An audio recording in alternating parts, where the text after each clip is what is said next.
Right now, nearly a third of the adult population has fat accumulating inside their liver. We used to think this was exclusively from heavy drinking.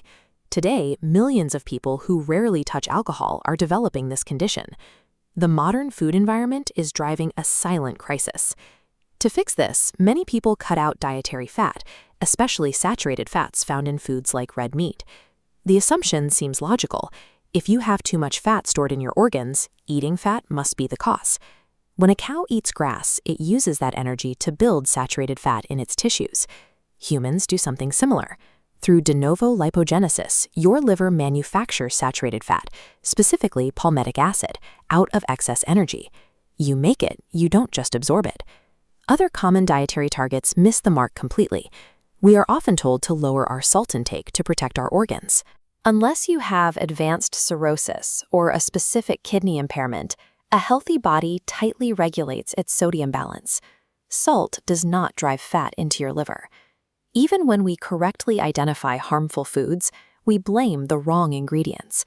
Fried foods are terrible for liver health, but the danger comes from the highly processed industrial seed oils, like soybean and canola, used in the fryers. When heated, these oils generate lipid peroxides and aldehydes, which place immediate oxidative stress on your cells. By obsessing over calorie counts, avoiding saturated fat, and tracking sodium, we end up distracted. We miss the actual metabolic disruptors that are systematically breaking down our liver function. Think of the liver as a high-capacity processing plant, responsible for over 500 essential bodily functions. It operates smoothly until we force it to break down substances that no other organ is equipped to handle. Alcohol is the most famous stressor, but the overwhelming burden in the modern diet comes from fructose. This diagram shows exactly how that happens. Unlike glucose, fructose bypasses appetite control hormones like leptin. It drops directly into the liver without triggering a signal that you are full, and the liver immediately converts that excess fructose into new fat droplets. Because the liver is fully occupied trying to process this constant stream of fructose, a severe backlog forms. Those lipid peroxides and inflammatory toxins from industrial seed oils start piling up, causing the liver to swell and become congested. Then the system completely locks down. Refined carbohydrates and starches drive up your body's levels of insulin. Because insulin is a storage hormone, high levels actively prevent the liver from burning away the fat it has already stored. The congestion is trapped. A fatty liver happens because a specific combination of fructose and toxic seed oils creates a processing bottleneck, while chronically high insulin seals the exit. The common medical response to this is an allopathic one: treat the symptom by adding a remedy. People look for a dietary supplement or a superfood to magically undo the damage, while the underlying diet stays exactly the same. If a lake is dying because an industrial pipe is dumping green sludge into the water, you cannot save the fish by throwing vitamins into the lake. You have to shut off the pipe. This is why swapping white bread for healthy whole grains or oatmeal often fails to reverse the condition.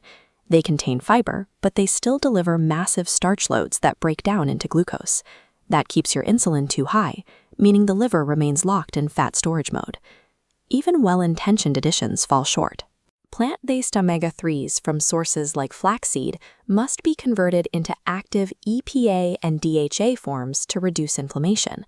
A stressed, fatty liver loses the ability to perform that conversion efficiently. True healing requires a holistic approach. You must stop the toxic exposure and lower insulin first. No food can help you recover until the interference is gone. Once you remove the burden, you can introduce nutrient-dense foods that actually aid the recovery process. Cruciferous greens like broccoli, arugula, and Brussels sprouts contain specific phytonutrients. These chemicals directly assist the liver's natural detoxification pathways, helping to clear the accumulated waste.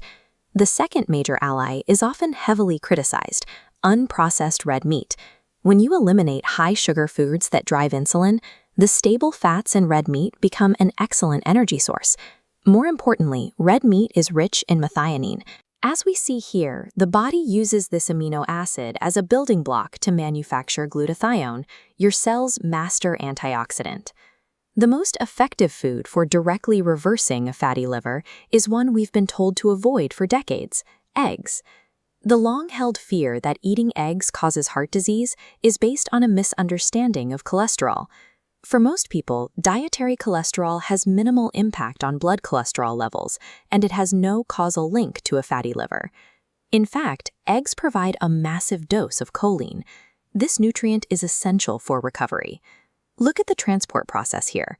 Choline acts as the necessary catalyst to package stored fat into VLDL capsules, physically shuttling the fat out of the liver cells.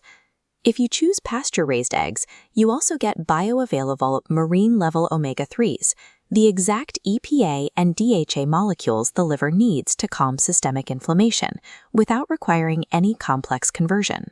To rebuild your metabolic health, you have to abandon the illusion of a quick fix.